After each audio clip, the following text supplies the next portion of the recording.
রাজপথের লড়াকু সৈনিক, সময়ের সাহসী সন্তান, বারবার কারা নির্যাতিত নেতা, মেহেরপুরের ভালো মানুষের প্রিয় মুখ মাওলানা মোহাম্মদ তাজউদ্দিন খান। মাওলানা মোহাম্মদ তাজউদ্দিন খান আসলে প্রধান অতিথির অনুমতি ক্রমে এটা হয়েছে। আউযু বিল্লাহি মিনাশ শাইতানির রাজীম। বিসমিল্লাহির রহমানির রহিম। মাজলিসুল মুফাসসিরিন এবং উলামা বিভাগ কর্তৃক আয়োজিত আজকে উলামা মাশায়েখদের নিয়ে সম্মেলনে আমাদের প্রধান আলোচক মধ্যমণি ভাই আমির হামজা, অতিথিবৃন্দ, উপস্থিত উলামা হযরত, আসসালামু আলাইকুম ওয়া রাহমাতুল্লাহি ওয়া বারাকাতুহু। আল্লাহ শুকরিয়া রাসূল পাক সাল্লাল্লাহু আলাইহি ওয়াসাল্লামের প্রতি দরুদ এবং সালাত আজমাইনের তার মাগফিরাত কামনা করে মুজাহিদ বক্তা মানুষ তো অনেক বিশেষণ জুড়ে দিচ্ছে, বোঝা গেল কেন? আমি এত কিছু নয়, সাধারণ মানুষ। বিগত সময় ওলামা হযরতদের ত্যাগ, কুরবানি, ময়দানের কাজ, এত অত্যাচার নির্যাতনের পরেও মাঠে তৎপর থাকার কারণে রাষ্ট্রীয়ভাবে ইসলামকে ধ্বংস করার যে পরিকল্পনা করা হয়েছিল, আমরা যদি শিক্ষা ব্যবস্থার দিকে তাকাই তাহলে শিক্ষা ব্যবস্থা থেকে আল্লাহ রাসূল, সাহাবী এবং মহৎ ব্যক্তিদের অধ্যায় তুলে দেওয়া হয়েছিল 55টি অধ্যায়, একেবারে 1 থেকে নিয়ে বিয়ে পর্যন্ত, এবং আমাদের ছোট বাচ্চাদের থেকে বৃদ্ধ পর্যন্ত গেলানো হয়েছিল একজন ব্যক্তির গল্প। তিনি মাথা হাসড়ায় কিভাবে, গায়ে জামা পরে কিভাবে, পাঞ্জাবি গায়ে দেয় কিভাবে, কোট পরে কিভাবে, চুল খায় কিভাবে, চশমা চোখে দেয় কিভাবে। আল্লাহর অশেষ শুকরিয়া, এই 17টি বছর যে এদেশের জনগণকে বিলাইতে পারেনি, পরাজয়ের পর সেটা বোঝা গিয়েছে। একেবারে সমূলে পৃথিবী থেকে বিদায় দিয়ে দিয়েছে, ছবি মূর্তি যা যেখানে ছিল। আলহামদুলিল্লাহ। সম্মানিত উপস্থিতি, আমার প্রিয় ভাই আব্দুল আলীম ভাই কিছু ধারণা দিয়েছে। আল্লাহ রাসূল সাল্লাল্লাহু আলাইহি ওয়াসাল্লাম মক্কাতে 13টি বছর ছিলেন নবী হিসাবে। হিজরতের পরে আরো 6 বছর, 19 বছরের সর্বসাকুল্যে ইসলাম গ্রহণ করেছিল। মুসলমান হয়েছিল বলা যায় যে 3000। ওই চুক্তির পরে 2 বছরে যে মুসলমানের সংখ্যা দাঁড়ালো 10,000, পরের বছরে 60,000, পরের বছরে 3 লক্ষ। দৃশ্যমান ছিল যা, তার ডবল হচ্ছে, যেহেতু বাড়িতে স্ত্রী এবং শিশুরা থাকার কারণে। এখানে এত সংখ্যাটা বাড়লো কেন? এই 19 বছরে যে চরিত্র অর্জন করেছিল আল্লাহ রাসূল এবং সাহাবী আজমাইনরা, এই বিরোধিতার কারণে, লড়াই সংগ্রামের কারণে, যুদ্ধে ব্যস্ত থাকার কারণে, প্রতিপক্ষের হামলার কারণে চরিত্র অর্জন করেছে, কিন্তু দেখাবার কোনো সুযোগ ছিল না। হুদায়বিয়ার সন্ধির পরে সাহাবী আজমাইন নিজেদেরকে আমানতদার হিসেবে উপস্থাপন করেছেন, ওয়াদা পালনকারী হিসেবে উপস্থাপন করেছেন, জাতির সেবক হিসেবে উপস্থাপন করেছেন, সত্যবাদী হিসেবে উপস্থাপন করেছেন। বাস্তব চরিত্র দেখার কারণে মানুষ ইসলাম গ্রহণ করেছে, বোঝা গেল কিনা? আজকের পরিবর্তন বিজয় নয়, আজকের পরিবর্তন একটা কাজের সুযোগ এসেছে।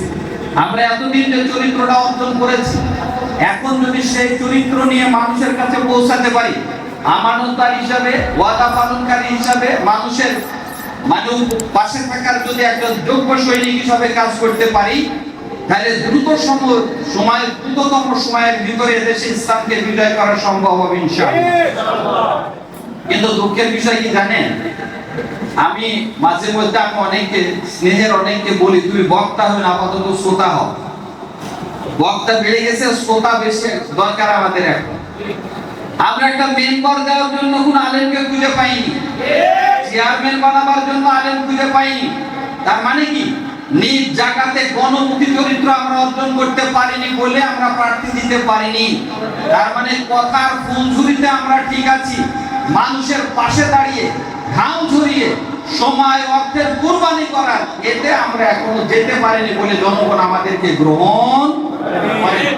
একজন ইমাম দাঁড় করেছিলাম একটা ওয়ার্ডে, সন্ত্রাসীও দাঁড়িয়েছিল, সন্ত্রাসী জিতলো আমাদের জামানত পেল। পরে খোঁজ নিলাম ব্যাপারটা সন্ত্রাসী বলে জিতলো কিনা, বললো না না ভাই, শুধু সন্ত্রাসী না, ও জনগণের কাছ থেকে একজনের মেয়ের বিয়ে ধনির কাছ থেকে টাকা নিয়ে তাকে দিয়েছে। গরিব মানুষের ছেলে চিকিৎসা পাচ্ছে না, সে টাকা নিয়ে তাকে দিয়েছে, সেবার কারণে তার নেতৃত্ব প্রতিষ্ঠিত হয়েছে। আমরা যখন গিয়েছি বলে ভাই মানুষ আল্লাহ আমি খুব ভালোবাসি আপনাকে ভাই দোয়া করে দেবো, কিন্তু ভোটটা অমুকজনকে দেবো। বুঝা গেল কি না? আমরাও সেই চরিত্রের লোকে তাড়াতাড়ি তাড়াতাড়ি ওটাকে নিয়ে যাওয়া হাসপাতালে, আমি যাবো, সেবার কাছে আমি নেই, দরিদ্রদের পাশে আমি নেই, ন্যায় ইনসাফ প্রতিষ্ঠার কাজে বাস্তব ক্ষেত্রে আমি নেই, আমানতদারি হিসাবে আমি নেই, ওয়াদা পালনকারী হিসাবে আমি নেই। তাহলে এই মানুষ আমাদেরকে কিভাবে নিবে? বোঝা গেল কিনা? আর তাকমুরুনা নাসা বিল বিররি ওয়া তানসাউনা আনফুসাকুম ওয়া আনতুম তাতলুনাল কিতাব আফালা তাকিলুন। তোমরা কি মানুষকে সৎ কাজের আদেশ করবে আর অসৎ কাজের নিষেধ করবে, অথচ তোমরা কিতাব তেলাওয়াত করো, আফালা তাকিলুন? এটা কি তোমরা বোঝো না? বিধায় ওই আইন থেকে আমাদের চরিত্র গঠন করতে হবে। সবিশেষে একটি কথা বলে যায়, ব্রিটিশের সূর্য পৃথিবীতে ডুবতো না। আমি এদের ক্ষেত্রে বলছিলাম, এই কিছুক্ষণ আগে আমার একটা প্রোগ্রাম ছিল, ওখানে বলছিলাম ব্রিটিশের সূর্য ডুবতো না। ব্রিটিশ সারা বিশ্ব জয় করার আগে তাদের শিক্ষা ব্যবস্থাকে ছড়াই দিয়েছে, এরপরে গণতান্ত্রিক পদ্ধতিটা আমেরিকা ছড়াই দিয়েছে, যেটা চলমান। আগামী বিশ্ব দখল করার জন্য চীন চেষ্টা চালিয়ে যাচ্ছে। এই জন্য তৃতীয় বিশ্বের মেধাবী ছাত্রদেরকে নিয়ে স্কলারশিপ দিয়ে চীন এখন তাদের শিক্ষা ব্যবস্থাটাকে আগে পাঠিয়ে দিতে চাচ্ছে মাঠে ময়দানে, বিশ্বের প্রান্তে প্রান্তে। এরপরে তারা লৌহ শক্তি নিয়ে মাঠে যেতে চায়, যাতে আগে কথা বলার লোক থাকে, তারপরে আমরা আমাদের শক্তি নিয়ে সে জায়গাতে পৌঁছাবো। আমরা মাঠে ময়দানে যে কথাগুলো বলি, আল্লাহ রাসূল সাল্লাল্লাহু আলাইহি ওয়াসাল্লামের জীবনের কথা বলে থাকি, খুতবাতে দাঁড়িয়ে বলে থাকি খায়রুল কুরুনি কারনি, সর্বশ্রেষ্ঠ যুগ হচ্ছে কি আল্লাহ রাসূল সাল্লাল্লাহু আলাইহি ওয়াসাল্লামের যুগ। এই জাতির কাছে যদি সেই ইতিহাস তুলে ধরি, অবস্থাটা এরকম। একজন এসে বলল যে ভাই মধু খুব মিষ্টি। কেন? তাহলে আমার বাবা হাটে একজনকে মধু খেতে দেখেছে, এই জন্য আব্বা বুঝেছে মধু খুব মিষ্টি, আমি শুনেছি আব্বার কাছে। বুঝা গেল কেন? কত দূরের কথা বলেন তো।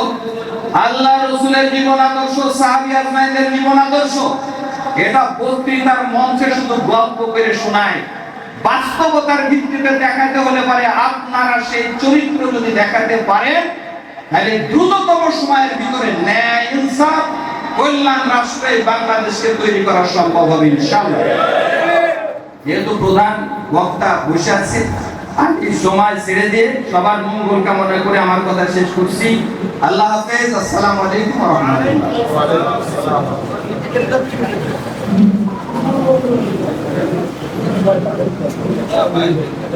ধন্যবাদ আমাদের প্রিয় রহমানকে, উনি অনেক গুরুত্বপূর্ণ আলোচনা রেখেছেন। আল্লাহ তাআলা যেন আমাদের বাস্তব জীবনে আমল করার সুযোগ করে দেন। সবাই বলছি আল্লাহুম্মা আমিন। এরপর বক্তব্য নিয়ে আসছেন, যার সাথে আমাদের মেহেরপুরের মাটি ও মানুষ